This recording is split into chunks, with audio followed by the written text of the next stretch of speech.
छत्रपति शिवाजी महाराज, महात्मा ज्योतिबा फुले, सावित्रीबाई फुले, महर्षी कर्वे यांच्यासह अशा अनेक प्रतिभाशाली साहित्यिक, कलाकार, समाजसेवक यांच्या वास्तव्याने पावन झालेल्या पुण्यनगरीतील माझ्या बंधू भगिनींना नमस्कार.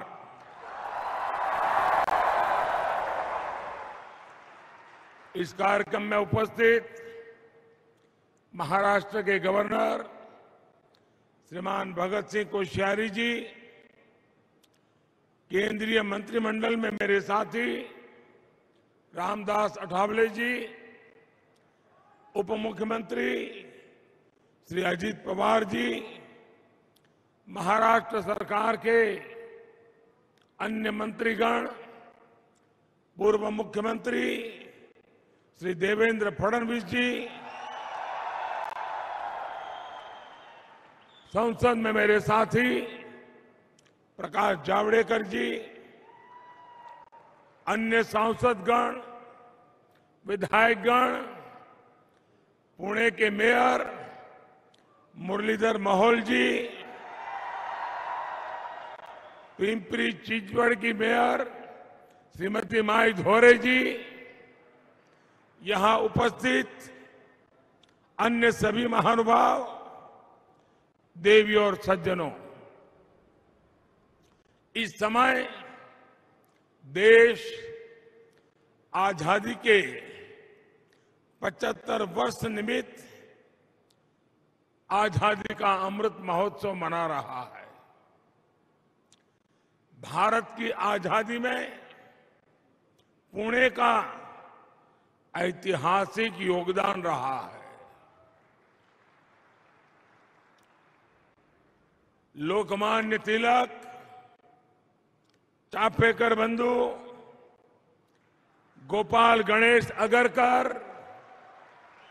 सेनापति बापट, गोपाल कृष्ण देशमुख, आरजी भंडारकर, महादेव गोविंद रानडे जी जैसे अनेक इस धरती के सभी स्वतंत्रता सेनानियों को मैं आदरपूर्वक श्रद्धांजलि देता हूं.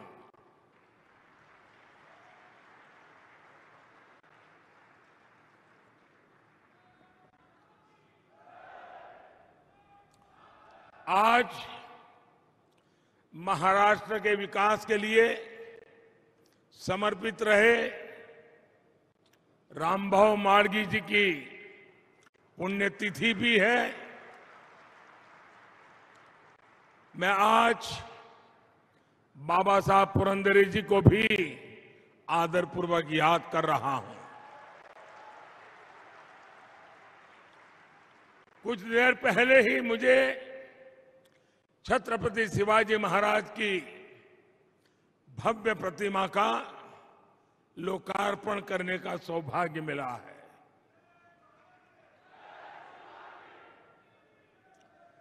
हम सभी के हृदय में सदा सर्वदा बसने वाले छत्रपति शिवाजी महाराज की ये प्रतिमा युवा पीढ़ी में, आने वाली पीढ़ियों में राष्ट्र भक्ति की प्रेरणा जगाएगी.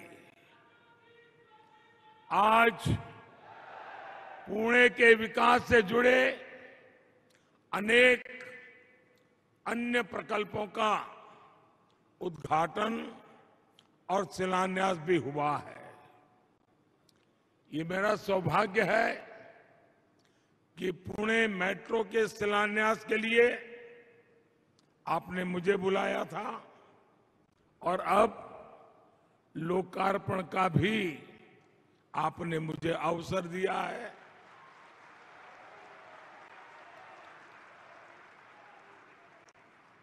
पहले शिलान्यास होते थे तो पता ही नहीं चलता था कब उद्घाटन होगा। साथियों, ये घटना इसलिए महत्वपूर्ण है कि इसमें ये संदेश भी है कि समय पर योजनाओं का पूरा किया जा सकता है। आज मूला मुठा नदी को प्रदूषण से मुक्त करने के लिए 1100 करोड़ रुपए के प्रोजेक्ट पर भी काम आरंभ हो रहा है। आज पुणे को ई बसें भी मिली है। बानेर में ई बस के डिपो का उद्घाटन हुआ है और इन सबके साथ, और मैं उषा जी को अभिनंदन देता हूं, आज पुणे के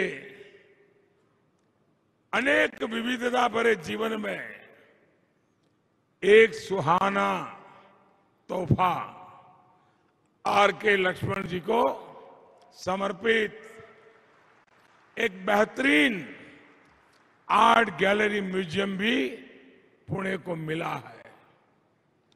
मैं उषा जी को, उनके पूरे परिवार को,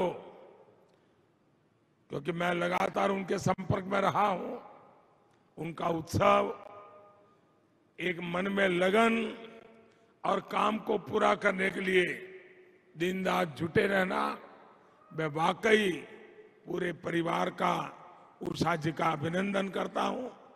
इन सभी सेवा कार्यों के लिए मैं आज पुणे वासियों को बहुत बहुत बधाई देता हूं और साथ साथ हमारे दोनों मेयर साहिबान को, उनकी टीम को तेज गति से विकास के अनेक काम करने के लिए भी बहुत बहुत बधाई देता हूं।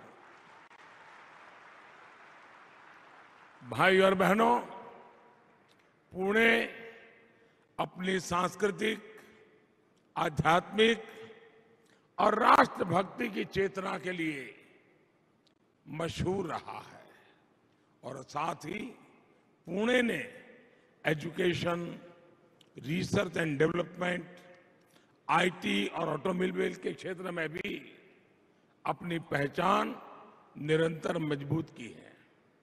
ऐसे में आधुनिक सुविधाएं पुणे के लोगों की जरूरत है और हमारी सरकार पुणे वासियों की इसी आवश्यकता को ध्यान में रखते हुए अनेक मोर्चों पर काम कर रही है। अभी थोड़ी देर पहले मैंने गरवारे में आनंद नगर तक पुणे मेट्रो में सफर किया है। ये मेट्रो पुणे में मोबिलिटी को आसान करेगी, प्रदूषण और जाम से राहत देगी, पुणे के लोगों की ईज ऑफ लिविंग बढ़ाएगी। 5-6 साल पहले हमारे देवेंद्र जी जब यहां मुख्यमंत्री थे तो इस प्रोजेक्ट को लेकर वो लगातार दिल्ली आते रहते थे। बड़े उमंग और उत्साह के साथ वो इस प्रोजेक्ट के पीछे लगे रहते थे। मैं उनके प्रयत्नों का भी अभिनंदन करता हूं। साथियों, कोरोना महामारी के बीच भी ये सेक्शन आज सेवा के लिए तैयार हुआ है। सोलर पावर का भी व्यापक उपयोग हो रहा है। इससे हर साल लगभग 25,000 टन कार्बन डाइऑक्साइड का एमिशन रुकेगा। मैं इस प्रोजेक्ट से जुड़े सभी लोगों का, खास करके सभी श्रमिकों का हृदय से आभार व्यक्त करता हूं।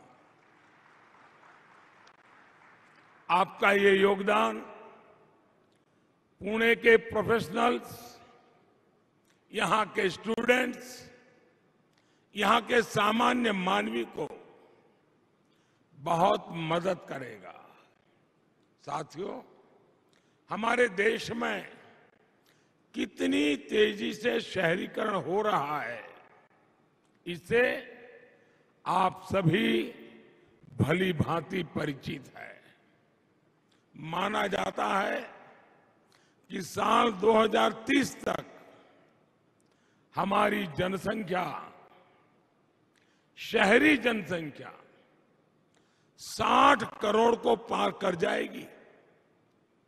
शहरों की बढ़ती हुई आबादी अपने साथ अनेक अवसर लेकर के आती है, लेकिन साथ साथ चुनौतियां भी होती है। शहरों में एक निश्चित सीमा में ही फ्लाईओवर बन सकते हैं। जनसंख्या बढ़ती जाए, कितने फ्लाईओवर बनाएंगे, कहां कहां बनाएंगे, कितनी सड़कें चौड़ी करेंगे, कहां कहां करेंगे। ऐसे में हमारे पास विकल्प एक ही है, मास ट्रांसपोर्टेशन। मास ट्रांसपोर्टेशन की व्यवस्थाओं का ज्यादा से ज्यादा निर्माण। इसलिए आज हमारी सरकार मास ट्रांसपोर्टेशन के साधनों और विशेषकर मेट्रो कनेक्टिविटी पर खास ध्यान दे रही है। 2014 तक देश के सिर्फ दिल्ली एनसीआर में ही मेट्रो का एक व्यापक विस्तार हुआ था। बाकी इक्का दुक्का शहरों में मेट्रो पहुंचनी शुरू हुई थी। आज देश के 2 दर्जन से अधिक शहरों में मेट्रो या तो ऑपरेशनल हो चुकी है या फिर जल्द चालू होने वाली है। इसमें भी महाराष्ट्र की हिस्सेदारी है। मुंबई हो, पुणे पिंपरी चिंचवड़ हो, ठाणे हो, नागपुर हो, आज महाराष्ट्र में मेट्रो नेटवर्क का बहुत तेजी से विस्तार हो रहा है। आज के इस अवसर पर मेरा एक आग्रह पुणे और हर उस शहर के लोगों से है जहां मेट्रो चल रही है।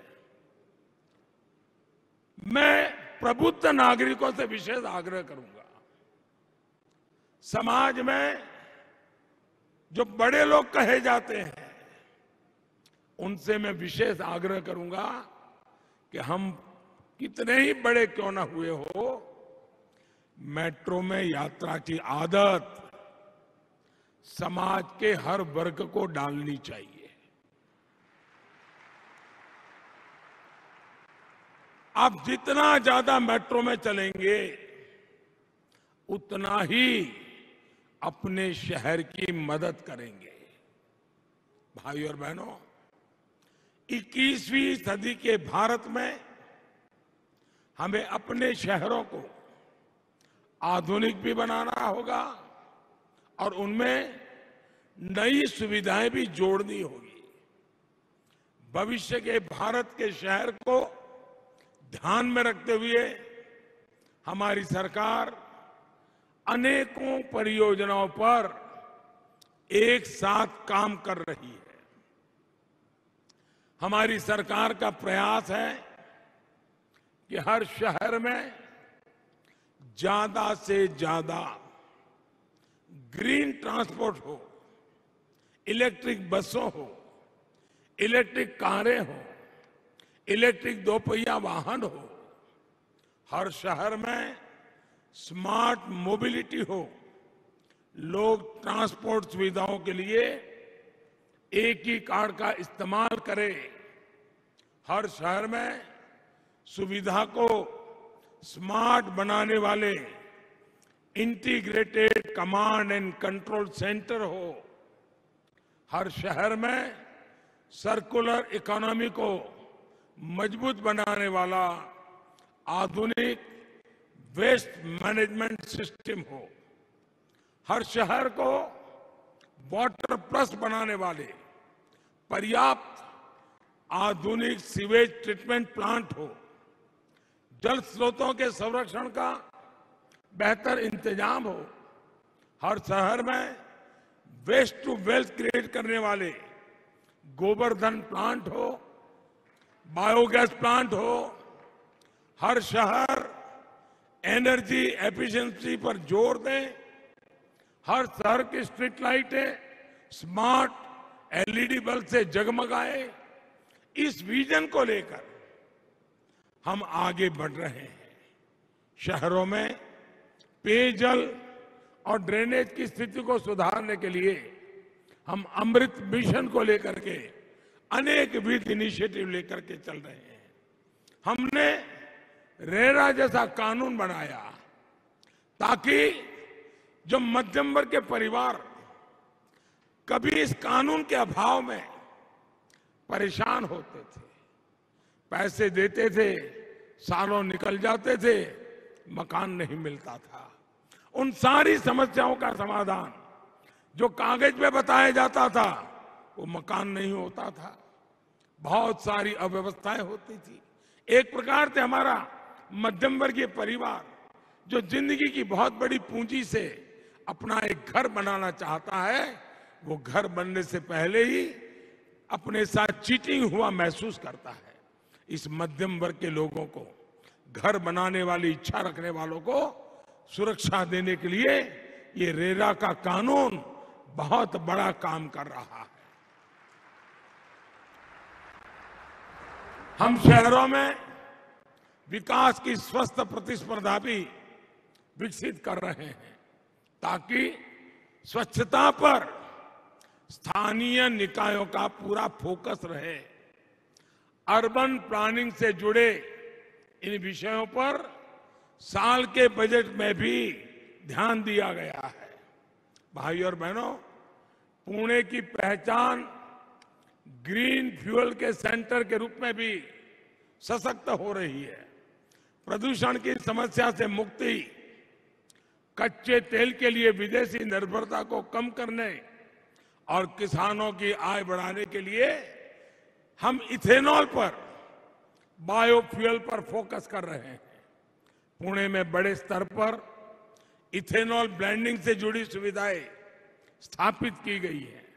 इससे यहां आसपास के गन्ना किसानों को भी बहुत बड़ी मदद मिलने वाली है। पुणे को स्वच्छ और सुंदर बनाने के लिए भी आज महानगर पालिका ने अनेक काम शुरू किए हैं। बार बार आने वाली बाढ़ और प्रदूषण से पुणे को मुक्ति देने में ये सैकड़ों करोड़ रुपए के प्रोजेक्ट बहुत उपयोगी होने वाले।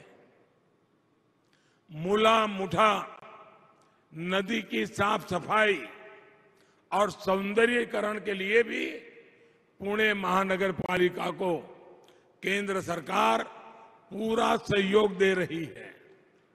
नदियां फिर से जीवंत होगी तो शहर के लोगों को भी सुकून मिलेगा, उन्हें भी नई ऊर्जा मिलेगी। और मैं तो शहरों में रहने वालों को आग्रह करूंगा कि साल में एक बार तिथि तय करके रेगुलर नदी उत्सव मनाना चाहिए। नदी के प्रति श्रद्धा, नदी का महात्म्य, पर्यावरण की दृष्टि से प्रशिक्षण, पूरे शहर में नदी उत्सव का वातावरण बनाना चाहिए। तब जाकर के हमारे नदियों का महत्व हम समझेंगे, पानी के एक बूंद बूंद का हम महत्व समझेंगे। किसी भी देश में आधुनिक इंफ्रास्ट्रक्चर के विकास के लिए जो चीज सबसे जरूरी है वो है स्पीड और स्केल।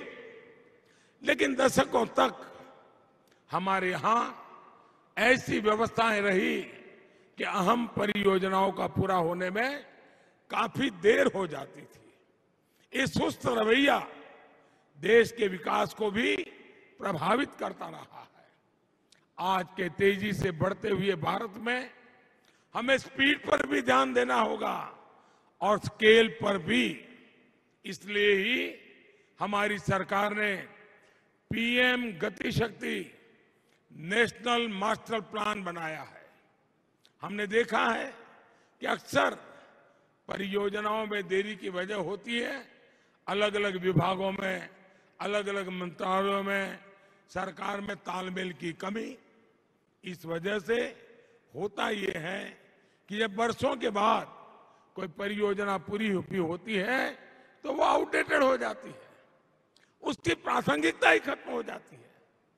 पीएम गति शक्ति नेशनल मास्टर प्लान इन्हीं सारे विरोधाभासों को दूर करने का काम करेगा। जब एक इंटीग्रेटेड फोकस के साथ काम होगा, हर स्टेक होल्डर के पास पर्याप्त जानकारी होगी, तो हमारे प्रोजेक्ट भी समय पर पूरे होने की संभावना बढ़ेगी। इससे लोगों की दिक्कतें भी कम होगी, देश का पैसा भी बचेगा और लोगों को सुविधाएं भी ज्यादा मिलेंगी। भाइयों और बहनों, मुझे इस बात का भी संतोष है कि आधुनिकता के साथ साथ पुणे की पौराणिकता, महाराष्ट्र के गौरव को भी अर्बन प्लानिंग में उतना ही स्थान दिया जा रहा है। ये भूमि संत ज्ञानेश्वर और संत तुकाराम जैसे प्रेरक संतों की रही है। कुछ महीने पहले ही श्री संत ज्ञानेश्वर महाराज पालखी मार्ग और संत तुकाराम महाराज पालखी मार्ग का शिलान्यास करने का सौभाग्य मुझे मिला है। अपने इतिहास पर गर्व करते हुए आधुनिकता की विकास यात्रा यूं ही सतत चलती रहे, इसी कामना के साथ पुणे के सभी नागरिकों को फिर से बहुत बहुत बधाई, बहुत बहुत धन्यवाद। महाराष्ट्रातील सर्व बातम्यांचे विश्वासार्ह व्यासपीठ सकाळच्या सर्व सोशल मीडिया प्लॅटफॉर्मला लाईक, फॉलो आणि सबस्क्राईब करा। तसंच सर्व नोटिफिकेशनसाठी बेल आयकॉन प्रेस करायला विसरू नका।